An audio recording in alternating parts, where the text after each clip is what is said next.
So, as promised, I'm making a little video of my vegetable garden. What you see here in front of you, it's all created on various permaculture principles. So it looks a bit different from your standard beds where everything would be planted in neat little rows and you'd have the same plant in a whole row or a block. Over here it's planted in jungle style, you could almost say. There's various benefits to that, like reducing pests and parasites, but also the plants, you call it companion planting too. They benefit each other in several ways, and these beds in themselves, they were built in the Hügelkultur method, where they're essentially like live compost heaps with wooden stumps at the bottom, but we've recently put this edging around it to give it some structure and reduce evaporation. So if you look closer, you'll see a wide variety of veggies. Over here we have radish sprouts, there's a little strawberry, and we have spring onions. This one is about to flower. Also celery. No, this is flat-leafed parsley. There's also celery. And over here there's some nasturtiums. And there's a method behind all of this madness, such as the spring onions with their oniony fragrance, distracting the insects from the delicious sweet strawberries, for example. And then over here you'll see some of my winter crops that are looking really good. I have some broccolini. It's growing so well right now. It's a tender stem broccoli, and behind it is a guava tree surrounded by lots of little peas. And so the principle behind this, well, one of them is that the tree has a deep rooting system, and the peas only root on the surface, so they don't compete. But also the peas fix nitrogen in the soil, which helps fruiting trees and vegetables to produce.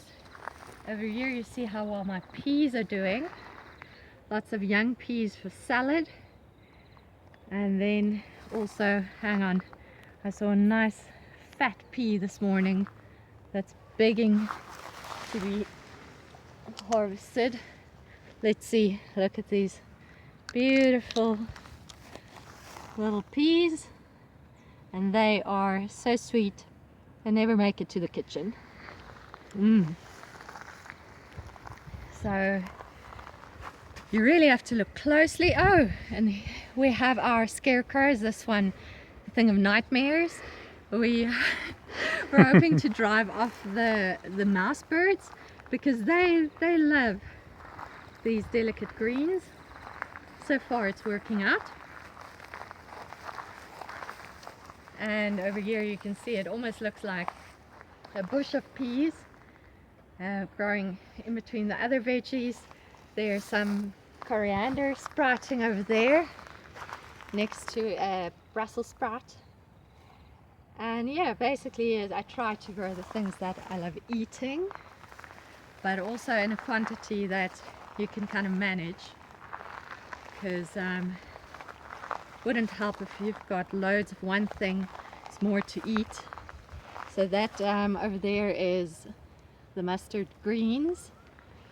That's a very good crop in winter. We eat that in pasta, I even add it to lasagna, to loads of different things. Over here my artichokes that I'm super proud of. And Yeah, you actually have to look closely to see, like, in between them all there's a gooseberry that's just, well, has some blossoms and some fruit.